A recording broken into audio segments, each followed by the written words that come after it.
Well, good evening, everyone. I'm Dennis Stone, Director of the Center for Advocacy and Social Justice at the Jacksonville Urban League.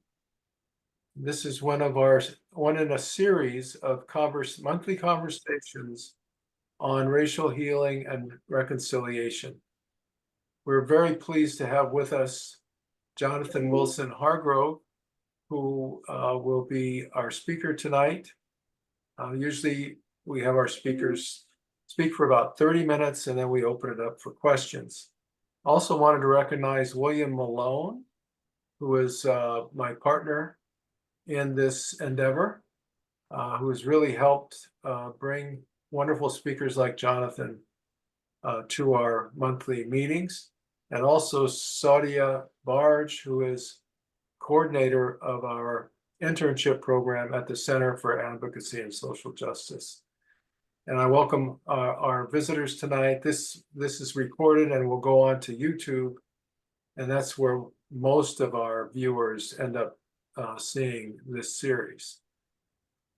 So Dr. Hargrove is an author, preacher, and community builder who has worked with faith-rooted movements for social change for more than 2 decades. He's the founder of the School for Conversion, a popular education center in Durham, North Carolina, and co-founder of the Rutbah House, a house of hospitality in Durham's Walltown neighborhood. Author of many books, including Common Prayer, a liturgy for ordinary radicals, New Monasticism, The Wisdom of Stability, Reconstructing the Gospel, and the Revolution of Values. He is a regular preacher and teacher in churches across the United States and Canada, and a member of the Red Letter Christian Communicators Network. So without further, Jonathan, please take it away. Well, thank you. It's wonderful to be with you all tonight and to kick off Black History Month with the Urban League of Jacksonville. I'm grateful for the opportunity. I look forward to a conversation, and what I'll try to do is sort of by means of getting the conversation going is just introduce myself and a bit of my own reflections on this kind of big theme of justice and reconciliation in our particular context. I'm today in Durham, North Carolina. My home is North Carolina. I was raised here, so we have in common, at least in terms of the places where we are, the American South and all of its ghosts and all of its stories. So I'll tell you that my own history is here. My family's only claim to fame is that my great granny grew up in Mount Airy, North Carolina, with Andy Griffith. And, you know, Andy went on to Hollywood and wrote the story calling his hometown Mayberry. He changed the name of the town a little bit, Mount Airy to Mayberry, but he didn't bother changing all the characters. So our Uncle Otis was the town drunk in Mayberry. If you've ever seen the show, that's our claim to fame. But I was raised by Southern Baptists in down the road from Mayberry in a little town called King. In the 1980s and 90s, at a time when, as I now understand, there was an organized effort and really tens of millions of dollars that went behind it to organize people who looked like me around our religion instead of our race. You all know American history. You know the um, movements of the mid 20th century that I think are fairly described as a second Reconstruction. Often we call it the civil rights movement, the women's rights movement, the anti-war movement, the ecological justice movement. All of those movements were a part of an effort led by Black folks in the South, really, to build power to compel the United States to fulfill its promises. And of course, that had been the hope of Reconstruction after the Civil War. It was the policy vision of the legislatures across the South that were formed under Reconstruction governments, where Black and white folks served together in the South, rewrote constitutions here in North Carolina. We had a constitution that was written with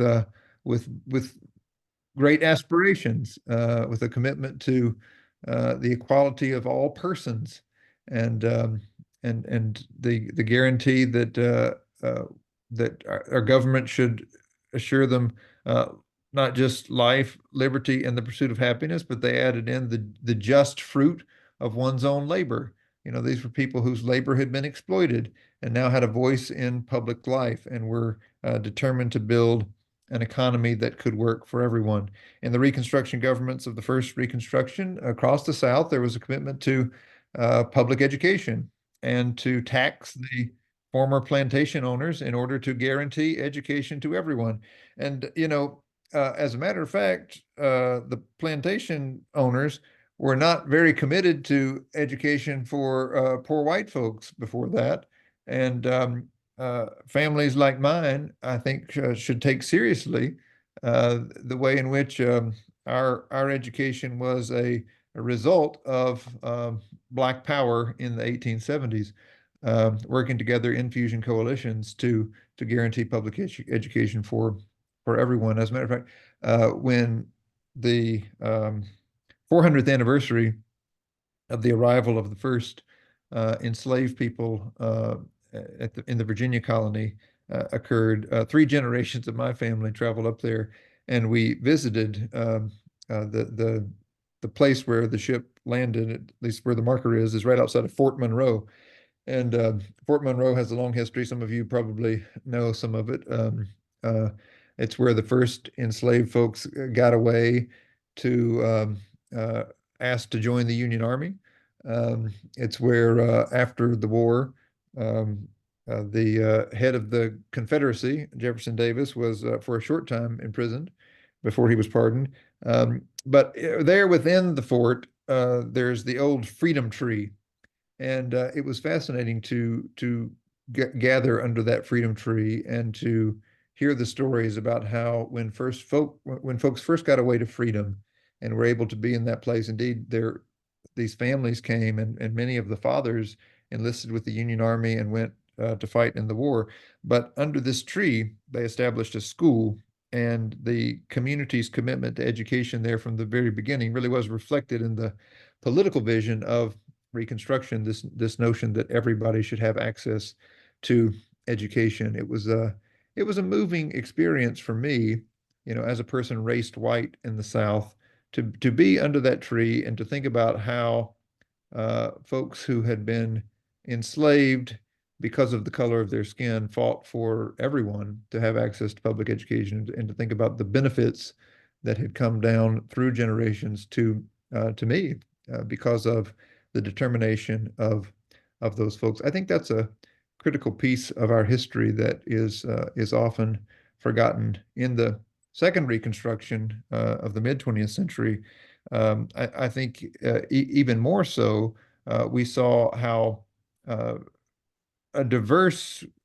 collection of people came together and began to recognize common cause in the struggle. Of course, that is what Dr. King and many others were working on in 1967 and 68 when they were building the Poor People's Campaign.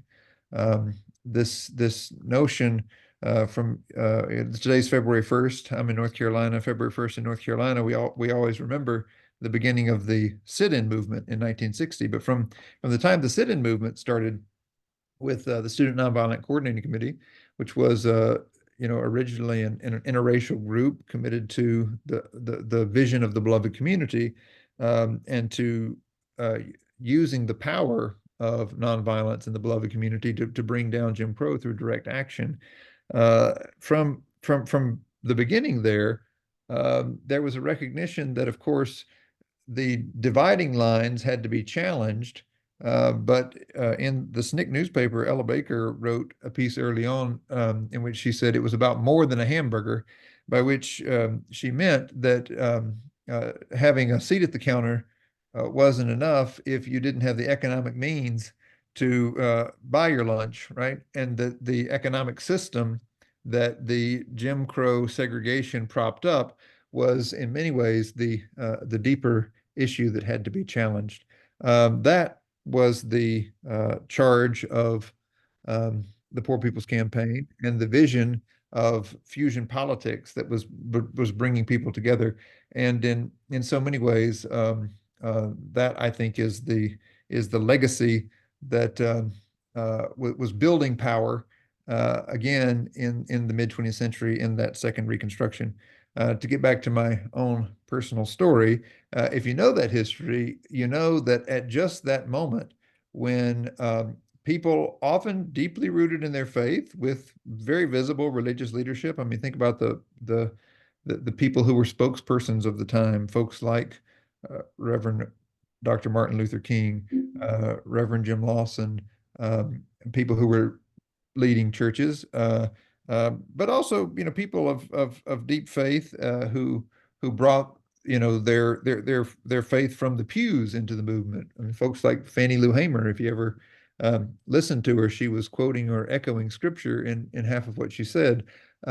These are people who were deeply rooted in a faith that empowered them to live out a vision that was challenging the injustice of a system and doing it in a way that offered hope that things could be different for everyone. It was at that moment when those forces had built so much power that people who were determined to resist that movement began to use faith and exploit faith in particular ways to mobilize people in a reaction against the movement, and that's very much what I grew up in the midst of. Looking back now, we know about organizations like the Moral Majority and the so-called religious right. If you're reading or following the sociology of today, the language that's often used is the language of Christian nationalism, but all of that is very much constructed as a way of trying to uh, organize white folks, particularly in the South, but also across the Sun Belt and in the suburbs of the big cities across the country, to organize white folks not around their race, but around their religion. It was a strategy. It was developed by uh, political strategists of the new right, people who knew after they watched George Wallace run for president in 1968 that the sort of old school racism of the South, Wallace was the one who had stood on the steps and said segregation yesterday, segregation today, segregation forever. That wasn't going to win a national campaign. And yet these same political strategists noted how well Wallace did with crowds in Madison Square Garden in New York, with audiences of white people across the Midwest, and and so they began to strategize how people could be organized, not explicitly around race, but around something else. And they tapped into this notion of what they called traditional values or biblical values, and began to cultivate a sort of nostalgic notion of an American way of life that was blessed by God, and that and sort of wrapped whiteness in a religious veneer and a nationalist veneer. Um, I grew up unknowingly, and frankly, many of the people in my community didn't know that we were very much targeted by that. But increasingly, we got the message that to be faithful to Jesus was to be a good Republican. And as an earnest kid, I took that seriously, and I wanted to do everything that I could for Jesus. So as a teenager, I was an aspiring young political hopeful and wanted to become president of the United States, but I knew, you had to put in your time and work your way up the ranks. So I got myself appointed as a page for Senator Strom Thurmond from South Carolina, the Thurmond who had been the Dixiecrat candidate for president in 1948, but had led many of those Southern Democrats into the Republican Party by this time and was very much a representative of that base of this religious nationalism that was being cultivated by the organizations of the religious right. It was in that office where I began to confront the basic contradiction between the Bible that I was taught in Sunday school and the practice of this so-called Christian politics. It just occurred to me that what we were doing was not basically about the things that Jesus had said, but was about something else, usually about holding on to power and about a particular group's vision and controlling that vision for the whole country. And so as a teenager who had, again, unknowingly been raised up in this culture of a religious right, I began to see the contradictions and wonder what else was possible. And it was at that time when I met a preacher back here in North Carolina named William Barber, who was pastoring the Greenleaf Christian Church, and at that time was also working for the governor's office, and came to talk to this group of young political hopefuls one night. And when he was supposed to be giving a motivational talk to young people, as he is prone to do, um, preach the gospel, but a gospel that understands Jesus and justice to always be connected, that understands a vision for public life that is about the common good and about equality and justice and love for all people.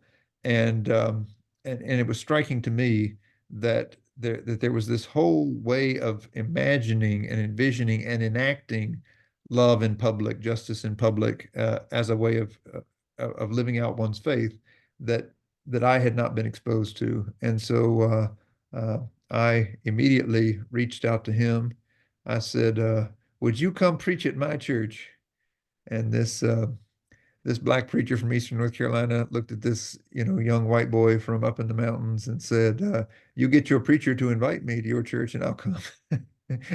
I think he thought I probably didn't know what I was doing, but as it happened, the preacher's son and I were good buddies, and we were having dinner at their house later that week. And we pitched this idea to his dad, and he said, "Well, sure, let's have him up here." So we passed on the phone number, and he came, and we began a relationship that continues until today. But out of that relationship, I received the great gift of being introduced to this tradition of faith-rooted public engagement that that is rooted in that moral fusion politics that's been part of reconstructions throughout history, and that really offers a way for people of faith like myself and people who might not be of faith, but who nevertheless want to be part of a country where we can practice democracy together and where we can lift from the bottom so that everyone does better. That's the vision that I've learned and that I'm deeply grateful for. It's something that I think we often forget is a part of American history. And in our current context, when there are so many real and present threats to democracy and to what we have often talked about in public as the American ideals, I think it can sometimes feel like we're living in dire times, and in real ways we are. I mean, there are very real threats, but this tradition is what gives me hope and continues to um, uh, buoy my spirit in the sense of knowing that at times when things were much worse than they even are now, people still gave themselves to this vision of a fusion politics that could build a a public life that works for everyone. The organizing that we've been part of over the last several years, that I wanted to share with you all tonight, that's very much rooted in this vision, is in what's called the Poor People's Campaign, a national call for moral revival since 2018, which was the 50th anniversary of the original Poor People's Campaign. Organizations, both local groups and national organizations, have come together to relaunch that campaign and to really create a platform where poor people, low-wage workers from across the country can have a voice to speak to the issues that are impacting uh, really nearly half of the country. We began this campaign with a national study in which we found that there's not a single county in the United States where someone working full-time at the minimum wage can afford to rent a basic two-bedroom apartment. That's that's striking, given the number of people who work at minimum wage or just above the minimum wage in the country today. Um, if we use um, a measure of poverty that really takes seriously the cost of basics, we find that there are 140 million people who are living in poverty in the country today. That's 43% of the total population. Of course, Black folks and Native folks and Asian and Latino folks are disproportionately impacted by poverty. The percentages among those groups are higher, much higher than among white Americans. And yet, even with that, there are 40 million more poor white folks in the United States than there are poor Black folks. And so this really is an issue that is impacting all of us. And we often racialize it in ways that allow many people in our public discourse to dismiss poverty as something that's sort of, someone else's problem.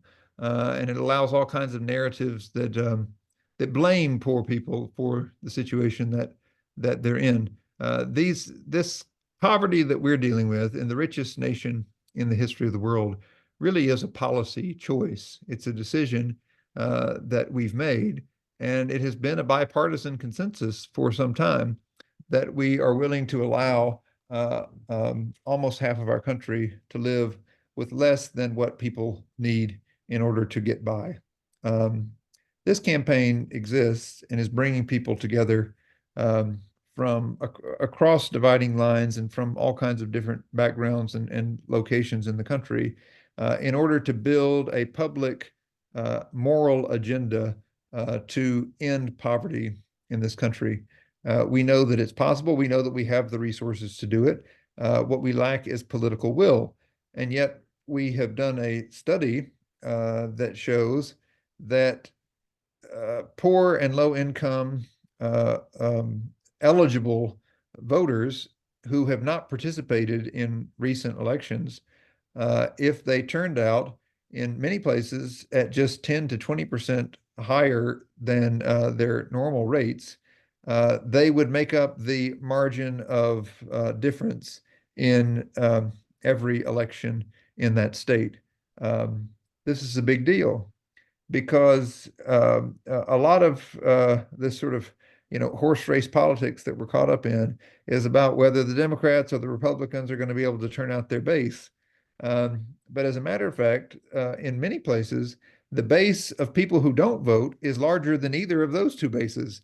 And so if there is an agenda that can energize even a portion of that base to turn out, they can decide elections in this country. We think this is incredibly important because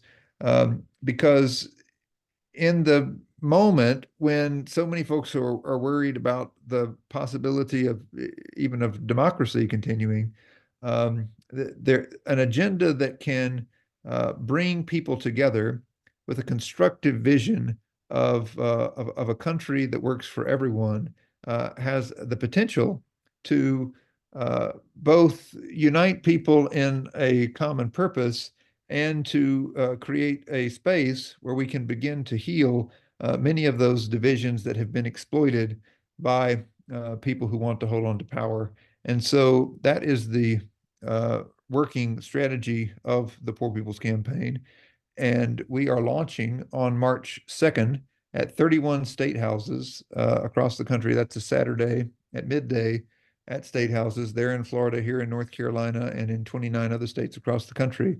A 42-week campaign to engage poor people and low-wage workers and allies and neighbors, religious communities, anyone who believes in this vision, in reaching out to our neighbors and in registering people for a movement that votes, not just this year, but into the future.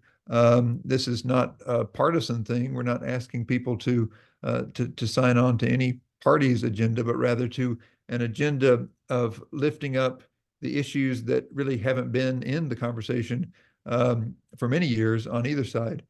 Issues of living wages, of access to health care, of a real commitment to ecological justice and to ending environmental degradation, to redistributing the resources of the war economy in order to serve people, and to challenging this distorted religious nationalism that has so distracted many people from the issues that affect us every day. So that's a very concrete way that we're trying to organize people around this vision. But as I think about, the question that you all have raised of, reconciliation and justice in our moment, I think about what I've learned from these moral fusion movements and the reconstructions of the past, and the real hope that it offers in the present. And I'm grateful to get to share a little bit with you tonight. I'd love to talk to you about what that means and how it resonates with what you're doing in your own lives. So I'll stop there and open it up. Questions for Jonathan?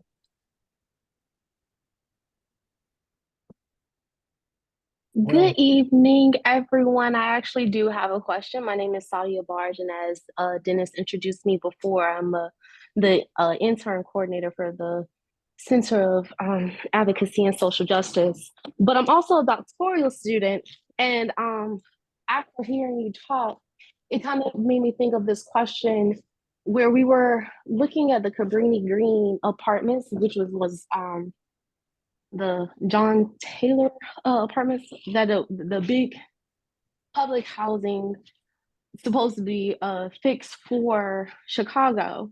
Yeah. And so at the end of Cabrini Green, they actually moved out all of those people and tore down those complexes. And so we were posed with the question of, like, what do you do when you have so many compounding issues affecting people, when they may not see where in our case that voting would be the answer, or attending to public policy would be the answer. Thank you. That's it's a very important question, because there's good research on what's usually called an impoverished democracy, that shows that that it's not only the case that poor folks don't vote as often as people of higher incomes, but it's also true that if you live in an impoverished community, all forms of political engagement are diminished. This is pretty easy to understand in terms of people struggling to survive, people having lots of uncertainty about even their daily or weekly schedule. If you think about sort of voting as something that happens, one day a week or one day a year on in many places, on Tuesday, election day, between maybe 7 a.m. and 7 p.m. It takes a good bit of certainty about your schedule to even get that in. But then if you think about politics as the sort of practice of, holding the people who are elected accountable collectively, and having sort of mechanisms of communication and of pressuring elected officials to really represent the communities that elect them. That's even more difficult in places where poverty impacts every aspect of people's lives. So absolutely, those are the real challenges that exist, and it's easy enough to understand why participation rates go down in impoverished communities. And at the same time, I think it's really important when we look back at history and when we look at the engagement of people today to recognize that there are people who, despite all of those challenges and the odds against them, have nevertheless been the people who have led us in terms of living up to the things that our government has promised.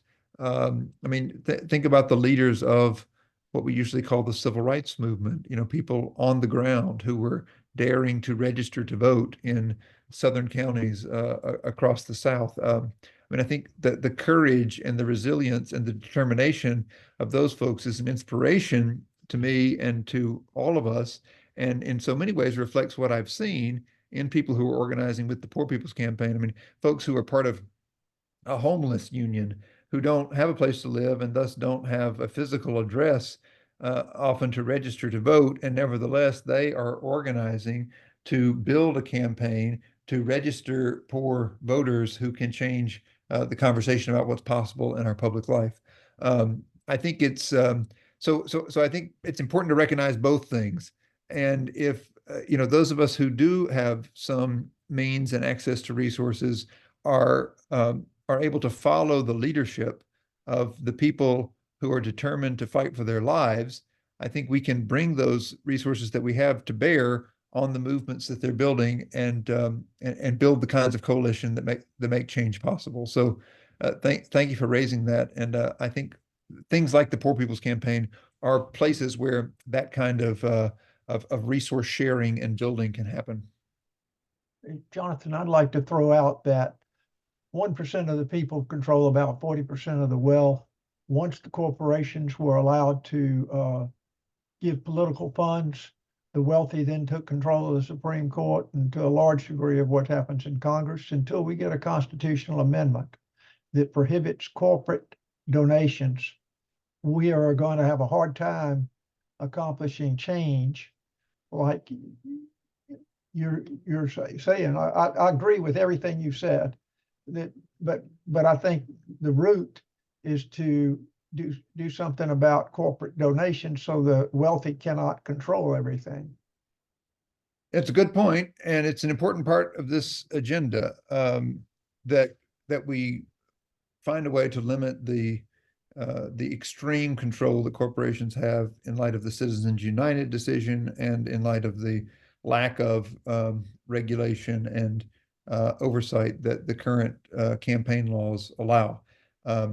But to change either laws or the makeup of the Supreme Court, there has to be a way to change the makeup of legislatures and Congress as they currently exist. And that this campaign really believes has to happen through a popular movement that mobilizes an electorate that hasn't existed before. And so what you're saying is a part of the agenda that's needed, but as a baseline to achieve any part of the agenda, there has to be a new electorate. And so that's the sort of strategy behind this kind of organizing. What are your ideas about take us any city, sizable city, particularly like Jacksonville? What would you suggest would be a way to go about this in this city? Well, I think it's important to work with the people who are most, this is a basic principle of our campaign, the people who are most directly impacted by the issues, who are already organizing around those issues, have both the moral authority and the relationships to organize other people. So I think we need to begin by supporting those folks in a place like Jacksonville, where I haven't been in a while, but I have been before. I think one place to begin, this is true in many cities right now, is to connect with people who are organizing around wages. There's a huge movement to organize the service sector in our country right now. You've probably heard of the Fight for 15. It's been around for over a decade. You know, people who've been advocating nationwide for a $15 minimum wage. But there's all kinds of unionizing happening, particularly among service sector workers. I think those folks can be great leaders in terms of beginning to help people in their same situation, often in their neighborhoods and in their workplaces, to recognize how things really could be different if we were able to shift the electorate. Again, only a bit. I mean, I'm pretty sure if I remember the numbers correctly, it's 13% in Florida. If 13% of the low-income eligible voters who have not been active in the past elections were willing to engage in this coming election, they make up the margin of difference in your statewide elections. That's an achievable thing, and you have in Florida good examples of folks doing this. I mean, I think about the ballot measure that Brother Meade led in terms of getting re-enfranchising folks who had been incarcerated.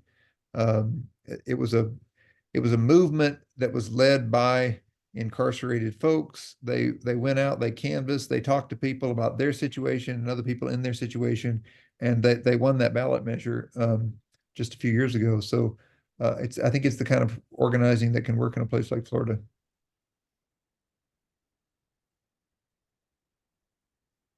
It doesn't all have to be, we don't have to be captive to this show that's on TV every day. I think some people get so frustrated by the show, and I'll admit the characters in the show are just over the top. I mean, y'all got one right there in Florida who's Yes. But that's the show that's being produced in order, I think, to create a kind of narrow vision of what's possible. And of course, there are angry and disgruntled people who will get on board with that. But I really do believe and have seen that when people who are often in a similar circumstance are able to talk to people about the issues that directly impact them in their lives, it is possible to build a different kind of coalition, to turn off the TV and the social media show and to really organize communities around movements like this. Well, I have to say, of all the wonderful speakers we had, you're giving us the best vision of what needs to be done in our town. Well, let's organize. You've got a Poor People's Campaign in Florida. If you go to the poorpeoplescampaign.org, you can select your state and get in touch with your coordinating committee for your state. So I would love to, just be a conduit to help connect you all with those folks. Thank you. Thank you. And William has already met Reverend Alvin Jackson, who's been with the campaign for some time. He's there in Jacksonville, so he's a friend and a good resource locally. I'm glad you I would be interested. I would be interested in finding out how they're handling the recent legislation on voter registration, where they've created so much liability for third-party supporters that I can't imagine anybody that would want to help people register to vote, because you're subject to all these potential lawsuits and fines. But I'd be interested. I'm sure they've thought about this and hopefully have come up with a solution.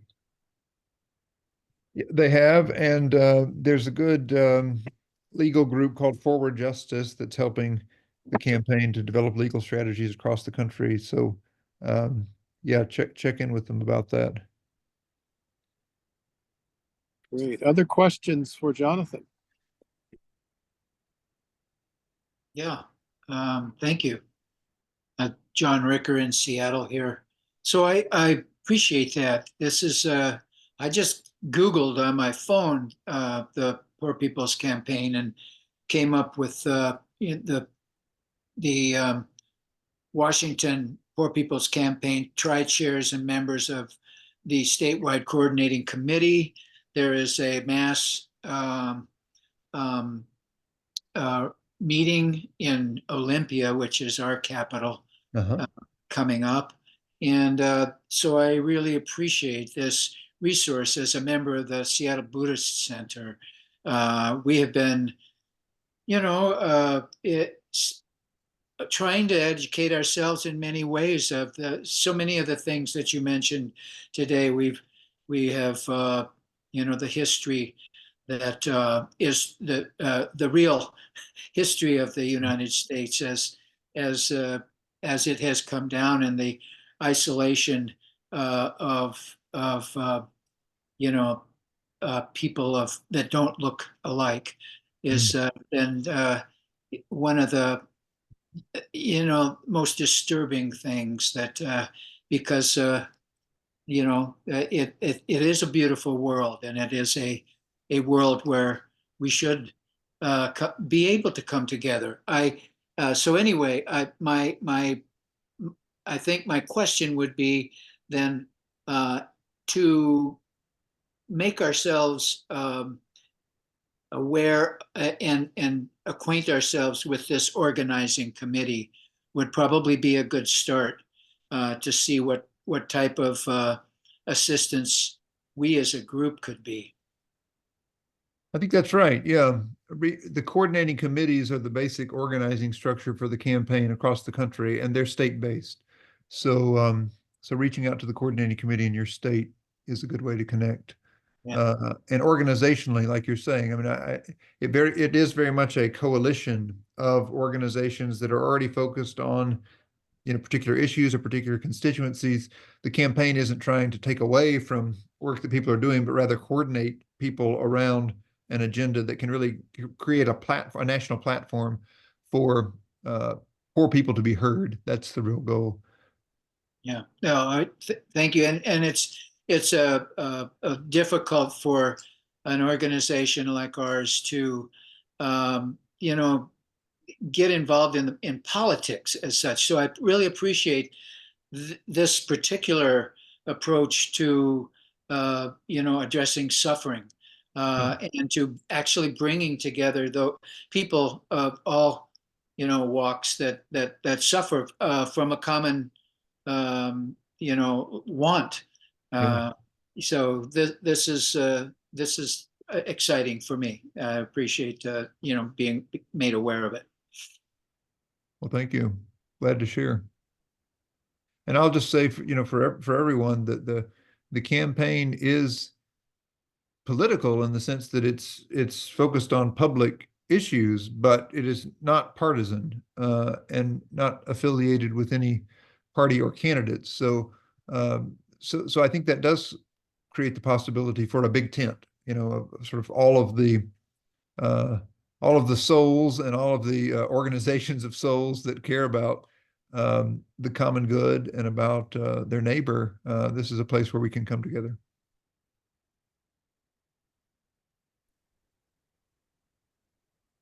Yes, Jonathan. Hello. Yeah, I'm Matthew. I know that there is nothing a person or a group does that does not meet challenges. What challenges have you met?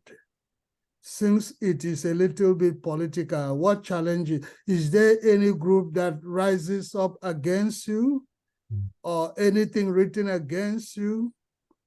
What challenges have you met so far? And what percentage of success do you have? I think it's a good question. Yes, there are challenges. I think the biggest challenge that this campaign faces is breaking through the established narratives, many of them that are just kind of subconsciously repeated by the media and most of our forms of communication. And so when we talk about so-called moral issues, that has been really narrowed down in American life. partly due to the influence of the religious right that I mentioned earlier, that, for years and years said the only moral issues in public are, abortion and human sexuality. And they've talked about that and talked about it. So anytime you want to talk about, the morality of our public life, conversations immediately go to these sort of narrow personal, personal issues. And so those sort of existing narratives and the way that both of the political parties in the United States have played off of that, I think creates a real challenge. We have a setup in the United States where Republicans have really bought into and reproduced narratives that blame poor people for their poverty, and Democrats have been very hesitant to address poor people, and usually want to talk about the middle class or people who aspire to the middle class, but don't want to say the word poor. And that has left, particularly as this divide between the wealthiest Americans and sort of the half or so of the country that is barely getting by. That's created this sort of situation where there is an impoverished democracy, and there are, whole communities of people who feel completely unrepresented and overlooked by their government.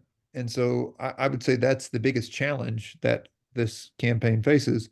The success that the campaign has seen is in this strategy of organizing people in those forgotten and abandoned communities, and really seeing that when people begin to talk to their own neighbors about these issues, they can make a big change. I'll just say briefly, we relaunched the campaign in 18.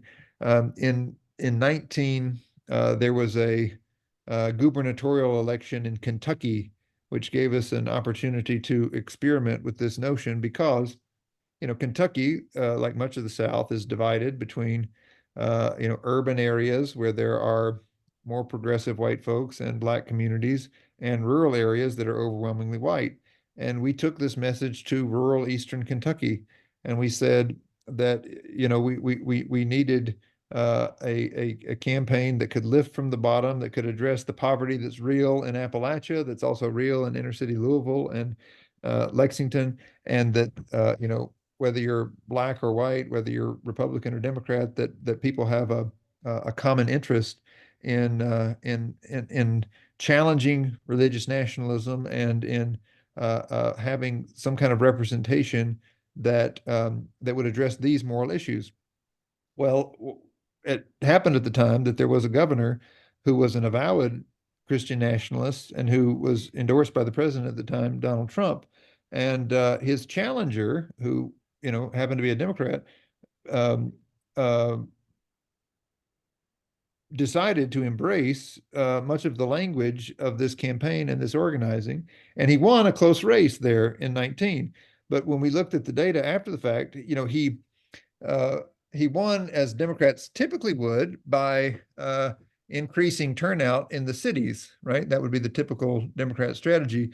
But that actually wasn't enough to make up the margin that he needed in order to defeat his opponent. And when we looked at the county level data, it was increased turnout in those counties in Eastern Kentucky where poor folks had gone to their neighbors and said, we need to engage, we need to have a government that will work for us, who had actually made the difference in the election. So we saw there that this strategy of increasing turnout among poor and low propensity voters has real power. We were able to do that in a targeted way in the 2020 election and touch.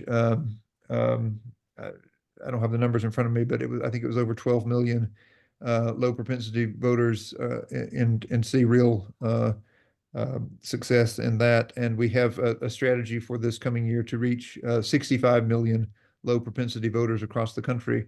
Of course, that's a strategy that depends on lots and lots of people like yourselves getting involved. So It's something we're building up to. And these events at the state houses on March 2nd are a launch of the 42-week campaign to make that happen. So it's a real chance to plug in if you want to get involved at the very beginning. Wow. Hello, Jonathan. Yes. And then, if that is the case, have you come out to openly endorse any candidate you think embraces your manifestos? We have not, and we don't think we have to. We really do trust that people who are informed about these issues can recognize that no candidate is well, almost no candidate is completely on board with this whole agenda. So we're not looking for perfect candidates, but people make choices based on their priorities, and we think we think people are smart and can figure that out. And we don't think we need to do partisan organizing in order to do this. In fact, I think that can really get in the way in this sort of hyper polarized environment that we're in. So this is a nonpartisan campaign. For those of you who follow legalese and such, it's organized under the 501c3 IRS code, and what we're doing is education and organizing for the common good, but not for any political party or particular candidate.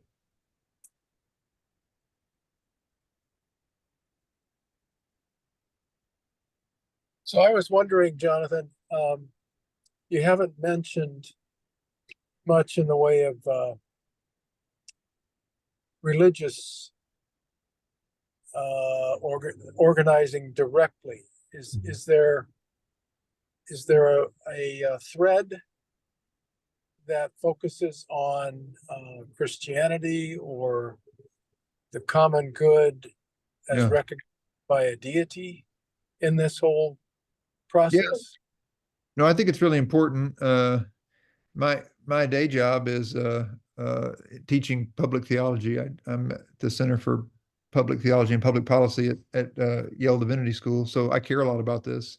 I'm a preacher myself, and the campaign certainly recognizes that religious leadership has an important role to play in communities, and that this is important to our religious tradition. So the campaign welcomes religious communities to be engaged in the campaign. We have 16, I think, national denominational bodies that have endorsed the campaign, and dozens and dozens of particular congregations or faith communities that are involved in different ways. But there's also a prophetic council.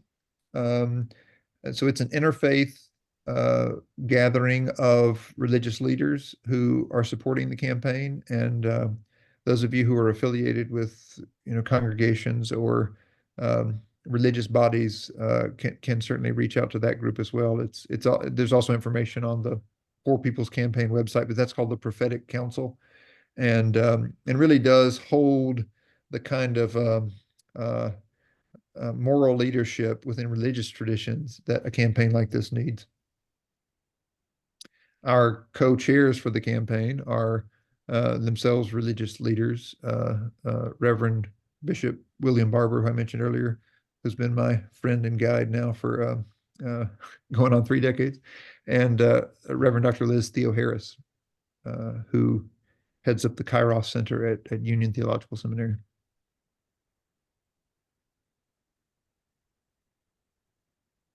Thank you for that. Other questions for Jonathan?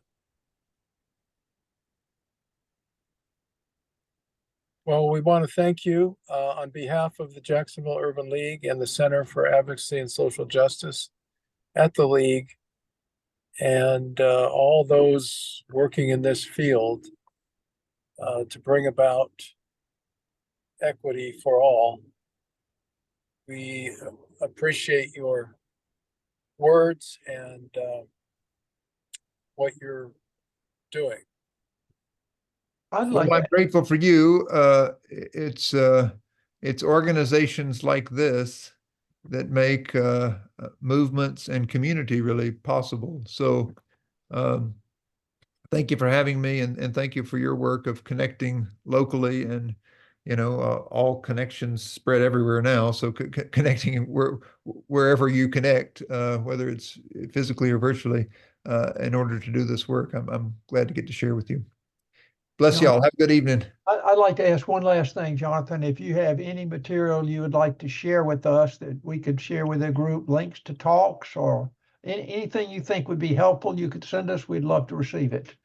And I'm so grateful for what you've done. Well, it's not quite available yet, but I will tell you this, that Reverend Barbara and I have been working on a book that really brings together much of this vision that I've shared for not just for the campaign, but for this kind of vision for the country. The book is called White Poverty, How Exposing Myths About Race and Class Can Reconstruct Democracy. And it comes out later this year, but it's already available wherever you get books. So I would say if there's sort of one place where you can go to sort of dig deeper with this, it's probably there. Thank you. Thank you. Grateful for y'all. Take care. Thank you again. You have a great evening and